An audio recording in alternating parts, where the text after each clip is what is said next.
Ah donc c'est ça les fameux étangs de la Dombe alors? C'est magnifique, hein? Ouais, c'est joli, ouais. Ouais. Il y a des sables mouvants, non? Ah non, il n'y a pas de sable mouvant ici, hein. Il y a de la vase un peu de temps en temps. Ah ouais, ça doit être ça alors. Bah, Olivier, t'es où?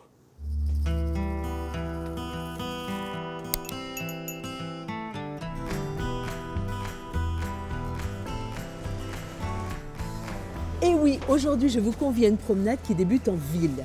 Et pourquoi en ville? Parce que sans même voir le paysage, on peut déjà y lire ce que sera la nature alentour.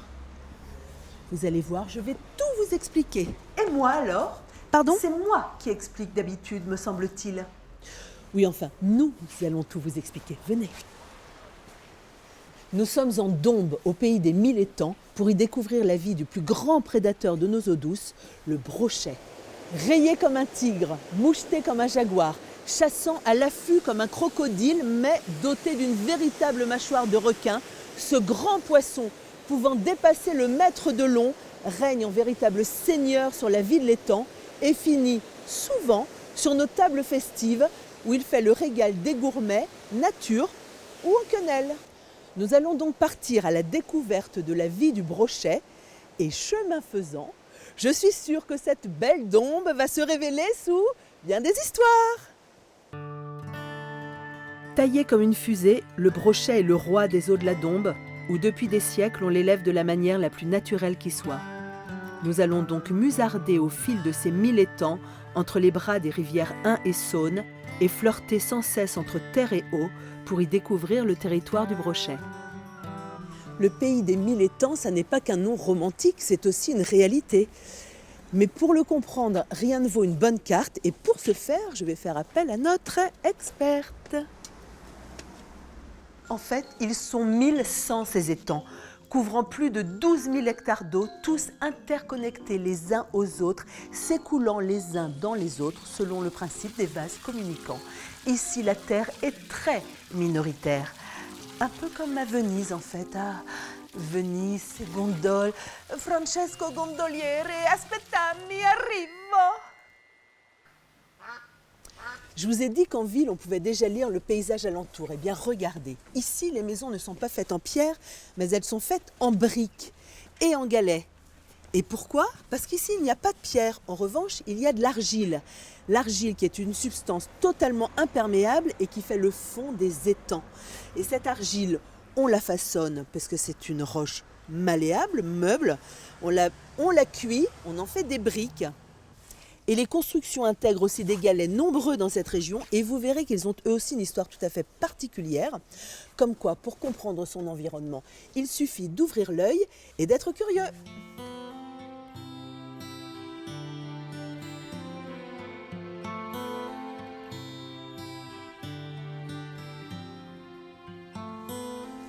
Le carron, cette brique particulière de la Dombe, servait historiquement à la construction d'édifices militaires comme ce château de Bouligneux, qui était une forteresse construite en 1306. Alors en Dombe, construire une forteresse, évidemment on ne pouvait pas utiliser le relief puisqu'ici c'est plat, alors on utilisait l'eau qui était l'élément défensif. Et ce château a été construit au milieu d'une immense pièce d'eau. Et on en sortait, on y entrait par un pont-levis qui a été détruit assez récemment, à la Révolution. Et pour partir à la découverte de ces étangs, je vais emprunter le moyen de transport le plus légitime qui soit ici en Dombe, un attelage qui m'attend précisément à l'ancien endroit du pont-levis du château. Et si j'ai demandé à un attelage de venir m'accueillir, c'est parce qu'ici en Dombe, les routes sont arrivées très tardivement et que l'on a longtemps utilisé la puissance des chevaux pour transporter notamment le poisson jusqu'à Lyon et transporter aussi toutes les vivres ici en Dombe. Bonjour Martial. Bonjour.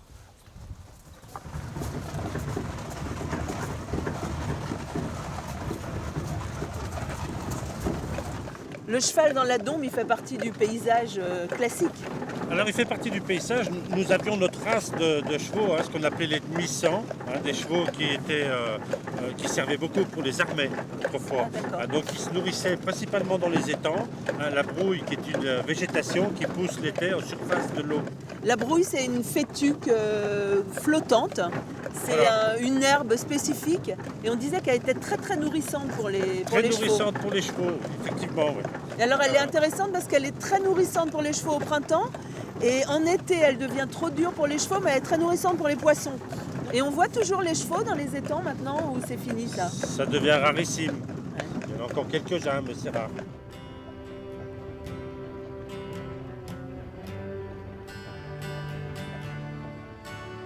Là regarde, il y a des chevaux qui sont en train d'entretenir les bords de l'étang là. Ça c'est tout à fait traditionnel ici en Dombes, comme ils sont beaux. Un comtois et un camarguais, c'est ça Martial? C'est ça. Alors, le camarguais, c'est un intrus. Oui, Mais le comtois, il est légitime. Le comtois, oui, c'était le cheval qui faisait tous les travaux dans les fermes autrefois.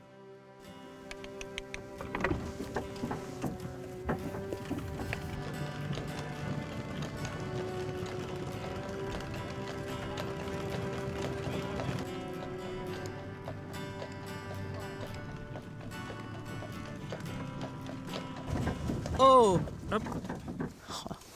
elle est incroyable cette jument. Il n'est pas tellement rempli l'étang là, Myriam. Il est vidé pour une raison particulière, mais ça, vous le saurez plus tard. Et d'ailleurs, puisqu'on parle d'étang, est-ce qu'au moins vous connaissez la différence entre un étang et un lac? Bah, un lac, c'est beaucoup plus grand qu'un étang. Pas du tout, cet étang-là fait 80 hectares, il y a des lacs beaucoup plus petits. Il y a une définition très exacte. Mais pour ça, je vais faire appel à notre experte qui va vous l'expliquer en 2 schémas. La différence entre un lac et un étang est une question de profondeur. Un étang est peu profond, généralement inférieur à 5 mètres de profondeur et n'a qu'une seule lame d'eau qui se réchauffe ou se refroidit assez vite. Un lac, au contraire, est toujours profond, avec une profondeur supérieure à 5 ou 10 mètres ou bien plus, et comporte 2 lames d'eau. Une lame superficielle, comme celle des étangs, qui se réchauffe et se refroidit assez vite, et une lame profonde, qui reste toujours froide, qui quelquefois a une salinité également différente. Si bien que l'on trouve les étangs en pays plat et les lacs en montagne, et que l'on n'y trouve pas du tout les mêmes espèces de poissons. Donc vous avez bien compris, c'est une histoire de profondeur et pas de taille. Donc ici, les écluses vont rester encore ouvertes toute la nuit et demain matin, à la première heure, ça va être branle-bas de combat ici. Et nous, on va revenir, évidemment. Avant de poursuivre ma découverte de l'écologie locale, je vais aller à la pêche, mais aux infos historiques cette fois, pour apprendre d'où viennent ces étangs, bien moins naturels qu'il ne semble. Là voilà, on arrive à la queue de l'étang, c'est-à-dire l'endroit le plus profond par lequel on va vider cet étang dans l'étang suivant donc. Et je vous propose d'y retrouver un véritable érudit de la Dombe, Jean-Paul Masse, une encyclopédie des lieux, et je suis sûre que Jean-Paul va avoir plein d'histoires à nous raconter pour nous guider dans les dédales de cette histoire justement propre à la Dombe et tout à fait particulière. J'arrive! Myriam, là, cette rigole, là, c'est ce qui alimente l'étang, c'est ça? Ah bah exactement, voilà, c'est l'illustration parfaite de la façon dont les étangs s'approvisionnent en eau ici, parce qu'il n'y a pas de source, ça n'est que de l'eau de pluie, de l'eau de ruissellement. Donc on fait des rigoles dans les champs qui collectent l'eau de pluie et qui arrivent dans les étangs. L'origine initiale, c'est ça, l'eau de pluie. Bonjour Jean-Paul. Bonjour Myriam. Je suis contente de vous retrouver parce que qu'est-ce qu'ils sont grands ces étangs de la Dombe. Oui, Je viens celui-là de loin. il fait 30 hectares. Il y a 100 000 ans, quand les glaciers sont arrivés, ils sont avancés venant de l'Est et ils sont avancés jusqu'à la Saône. Ces glaciers se sont donc étendus. Et puis, il y a 100 000 ans, réchauffement de la planète, dernier réchauffement, les glaciers ont donc fondu. Ils se sont retirés direction l'Est. Et en se retirant, ils ont modelé la Dombe telle qu'on la voit aujourd'hui, avec des mini-vallées et des mini-vallons. Donc des petites crêtes avec des galets, des petits vallons avec de l'argile. Des petites vallées. Des petites vallées Voilà. avec de l'argile, donc imperméable. Tout à fait. Donc l'eau ne peut pas s'écouler, Tout à fait. elle reste stockée là. Tout à fait. Elle est donc restée stockée dans ces mini-vallées. Et bien sûr, il s'est formé des marais. Ces marais étaient un culte. Et donc ce sont les moines qui, arrivant au Haut Moyen-Âge, ont commencé à jardiner, on peut dire finalement, cette surface immense et insalubre en creusant des étangs et en les reliant les uns aux autres. Les gens qui habitaient la Dombe, ils crevaient de faim, ils n'avaient rien. Donc quand les moines sont arrivés, les bénédictins, pour aller à Cluny, eh bien, ils ont vu cette région et ils ont transformé cette région pour donner à manger aux habitants et deuxièmement pour les évangéliser. Ils nous ont appris à créer, à remplacer ces marais par des étangs. La différence de niveau entre les deux étangs elle est flagrante ici. C'est comme une chaîne et chaque maillon de la chaîne est plus bas que le précédent. Est un étang. Est un étang et est plus bas que le systématiquement, précédent. quand on commence à pêcher le plus bas et on remonte la chaîne de façon à bénéficier de l'eau de l'étang supérieur. Donc là, on est dans une petite vallée. Voilà. Donc là, on est sur sol argileux, limoneux. D'ailleurs, on voit bien, on marche, ça colle aux bottes et on a les pieds qui tout à pèsent fait. 5 kilos chaque pied. Voilà, Ça, la terre est typique de amoureuse. l'argile. Et si on monte sur les petites crêtes, sur les mini-vallons, on retrouve de l'argile, des limons, mais en plus on retrouve des galets. Là, on a de plus en plus des galets. Et on a des galets qui sont donc d'origine glaciaire. Oui. En voilà un par exemple. En fait, ces galets, quand on les regarde, en fait, ils ont été poussés par les glaciers. En les poussant, les galets se sont usés. Et du fait qu'ils se sont usés sur un côté, l'autre côté est rond. Alors que les galets de rivière, eux, ils sont roulés, donc ils sont ronds. Alors qu'eux, ils ont un côté plat et un côté rond. D'accord, le côté qui a glissé contre le sol, Voilà, c'est le côté il est plat. plat. Donc, ces galets-là ont servi à construire les murs des maisons dombistes avec l'argile, évidemment, qui servait à faire ces briques qu'ici on appelait les carrons. Voilà. Chaque étang est une propriété privée, considérée ici comme surface cultivée, et la pêche en est la moisson. Nous irons donc moissonner demain dès l'aube, suivant les rites ancestraux dombistes.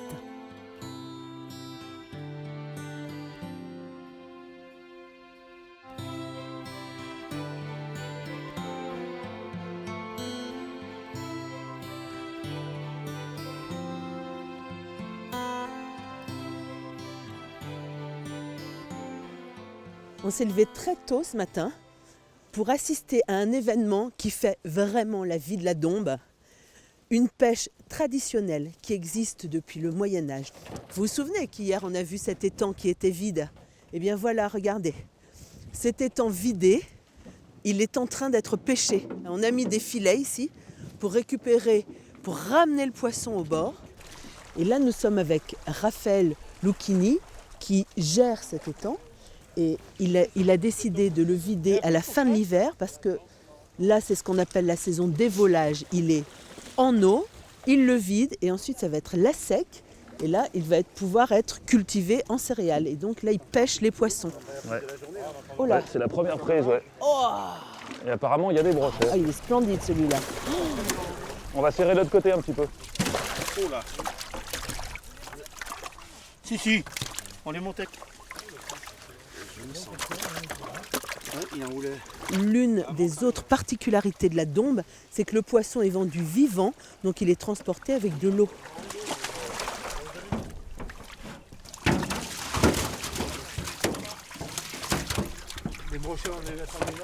Si le brochet est très prisé, il n'est pas le seul à être pêché. On récolte aussi de la carpe ou du sandre.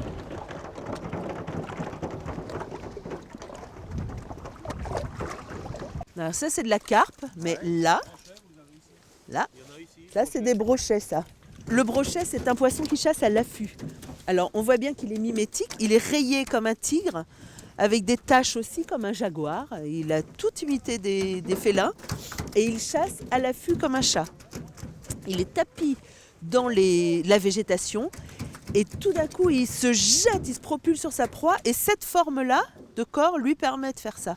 Avec les nageoires très orientées vers l'arrière et à l'arrière du corps vraiment, ça lui permet de se propulser comme une fusée. Il a une forme de fusée d'ailleurs. Et du coup, il surprend sa proie et il chasse comme ça.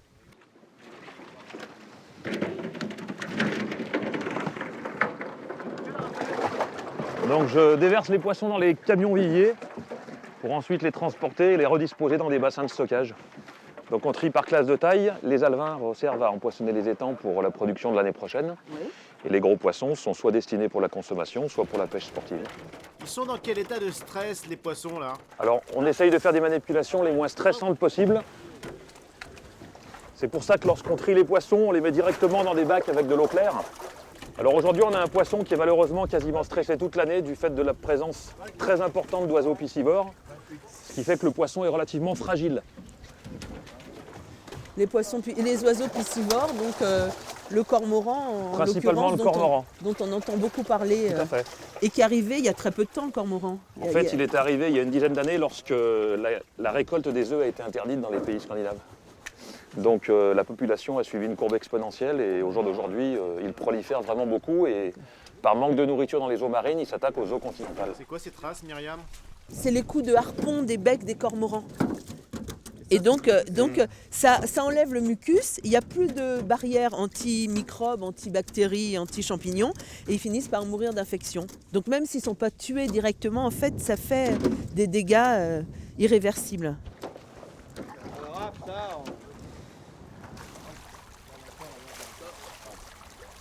À la fin de la matinée, l'étang est vidé de ses gros spécimens. Et là, c'est la fin, là. Les poissons de petite taille sont aussitôt relâchés pour continuer leur croissance.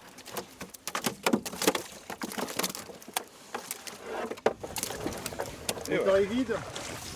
Ah oui. Fini, fin du bal.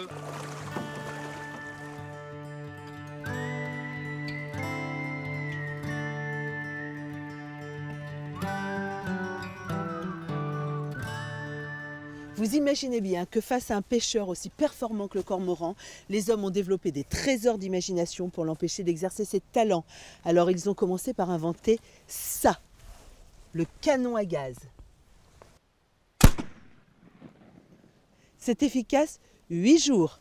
Les oiseaux s'habituent très vite, les voisins jamais. Et on a aussi inventé ça, et ça c'est pas mal. Ça, c'est un filet, ça. Ça c'est un filet. Sous les bouées blanches, est tendu un filet qui va jusqu'au sol de l'étang. Et ici, on a mis en plus un petit filet qui protège du ciel. Donc les poissons peuvent entrer parce que c'est un filet à grosse maille, mais pas les cormorans. Donc les poissons peuvent se réfugier ici. C'est bien, mais ça n'est pas efficace pour la totalité de la surface de l'étang, évidemment, puisque regardez, les poissons qui sont au fond ne vont pas venir ici. On a aussi inventé ça, visuel et auditif. Mais finalement, les oiseaux s'habituent très vite et ça ne marche pas longtemps. Et on a trouvé un système encore plus surprenant, mais là je vais retrouver Raphaël que l'on avait quitté après la pêche pour nous l'expliquer. Vous allez voir, c'est incroyable et apparemment très efficace.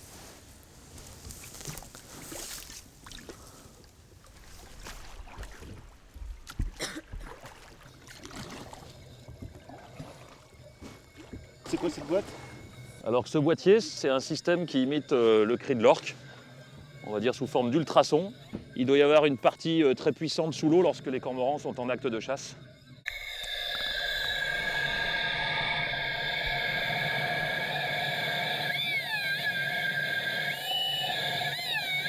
Donc l'objectif étant de les chasser de l'étang pour éviter qu'ils viennent nous consommer nos poissons. Pourtant, il n'y a pas d'orques dans la région, ça on est sûr. Hein. Effectivement, il n'y a pas d'orques. Si on prend l'exemple de cet étang qui fait à peu près 18 hectares, l'efficacité est donnée pour une vingtaine d'hectares. Chaque année, une population de cormorans s'installe. Cette année, il n'y a aucun cormoran qui est venu sur cet étang. J'avoue que quand j'en ai entendu parler, j'y croyais pas du tout. Je trouve ça tellement improbable. Parce que l'orque, c'est pas un animal évidemment d'ici. Les cormorans qui vivent ici, ils n'ont jamais rencontré des orques. Ça laisserait entendre qu'il y a une mémoire dans la génétique des animaux qui reconnaissent leurs prédateurs d'une génération sur l'autre, à travers les siècles.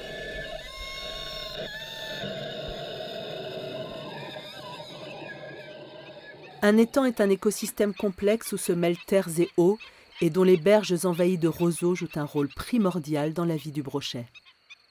Ah, on y arrive à la roselière que tu voulais me montrer. Oui, tout à fait, oui.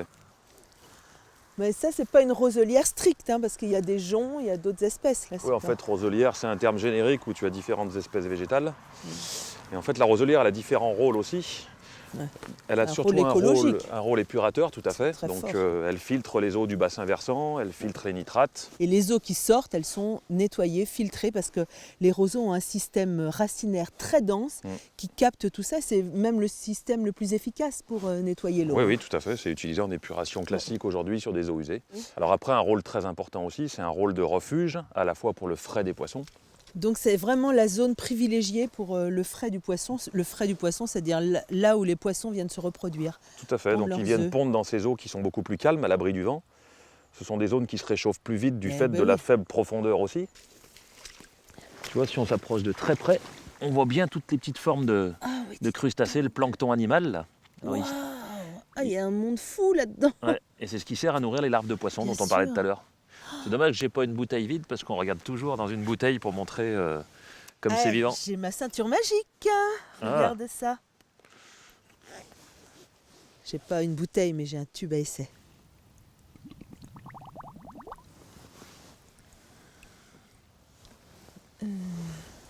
Tu vois, on en voit quelques-unes qui Ah bougent. si, quand Voilà. même. Si, ah oui. Donc tu vois, c'est des petits crustacés en fait, des daphnies, des rotifères qui servent à nourrir les larves de poissons. Quand elles éclosent, elles ont une toute petite bouche parce qu'elles font quelques millimètres. Oui. À la sortie de l'œuf, c'est tout petit. Ça, un brochet, ça pond à peu près combien d'œufs? Un brochet, c'est plusieurs dizaines de milliers d'œufs par kilo de poisson. Par contre, il y a très très peu de, je dirais, de poissons qui survivent jusqu'à la taille adulte. Voilà. On dit quoi? 2 sur 1 million? Non, c'est quelques pour 1000 en fait. Quelques C'est pour 1 ou 1000. 2 pour 1000 en fonction de la nourriture disponible, en fonction du nombre de refuges, puisqu'après Voilà, ils arrivent à en se fonction- cannibaliser. Oui, c'est On ça. a une hétérogénéité dans la croissance, ils ne sont pas tous de la même taille, donc les plus gros mangent les plus petits. Et à la fin, je dirais, c'est en pyramide, entonnoir, en ouais. entonnoir, et il reste que les plus performants, on va dire. Une fois qu'on a pêché l'étang, on remet des géniteurs, et leurs alevins vont naître dans les roselières et se développer. Donc plus la roselière est développée, plus il y a de caches pour les alevins, et donc plus on aura un grand nombre de poissons au moment de la pêche.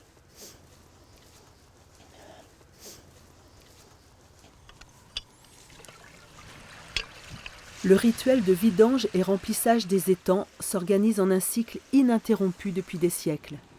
Et ce cycle rythme la vie de la Dombes. Alors sur la totalité des poissons pêchés dans un étang, on conserve les plus beaux spécimens qui vont servir de reproducteurs pour réempoissonner d'autres étangs. Là ça y est, tu es prêt à relâcher. Ouais, c'est le grand moment, retour à la liberté. Donc là tu vois le poisson il s'acclimate à son nouveau milieu. Oui. Donc à la fois pour la température et la qualité de l'eau, il prend le temps de s'adapter. D'accord. Alors un des objectifs étant la reproduction, on s'assure déjà qu'il y a des femelles, on les observe avec leur ventre qui est un petit peu gonflé. Là on arrive dans la période de frai dans les jours qui viennent.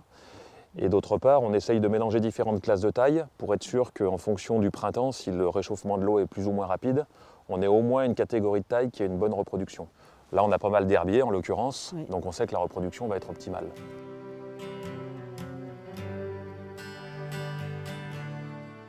On est revenu en ville pour voir les carons à nouveau. Pas tout à fait. Bien que ce bâtiment soit fort joli avec des carrons d'époque, c'est pas le bâtiment qui m'intéresse, c'est ce qu'il y a à l'intérieur. Parce qu'ici, je vais rencontrer Olivier Cormorèche, qui est le chef de l'hôtel de la Tour. Et Olivier Cormorèche, il cuisine le brochet comme un chef.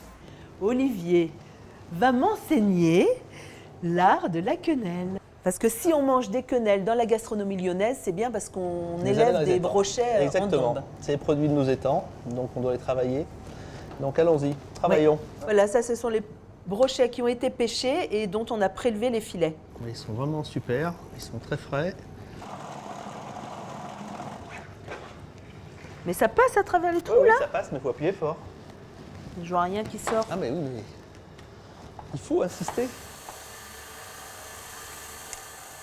Toujours Moi je été comme pensais ça. qu'on battait avec un œuf. Oui, et oui, que, oui, voilà. oui, puis hop, c'est... Ben non, Voilà. non, ça marche pas comme ça. D'accord. Alors là, Olivier va m'apprendre à faire une panade. D'accord. C'est un peu une pâte à choux, mais plutôt d'utiliser de la farine, on Ok. utilise de la semoule. Oh là là là là. Je vous fais confiance, hein, vous êtes sportive.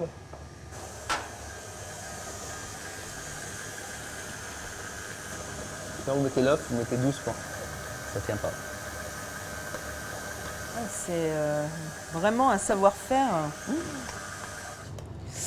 Ouais, elles sont pas très jolies les miennes. Hein. Voilà, avec la sauce Nantua. Donc là, on n'a plus que Sauce aux écrevisses. à l'envoyer en table.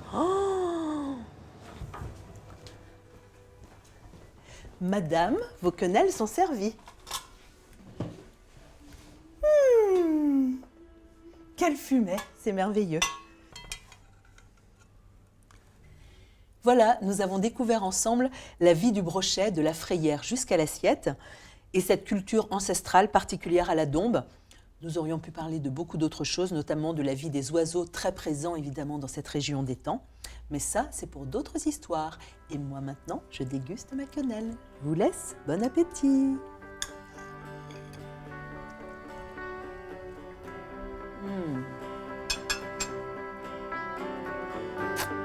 Let me bring you to nature.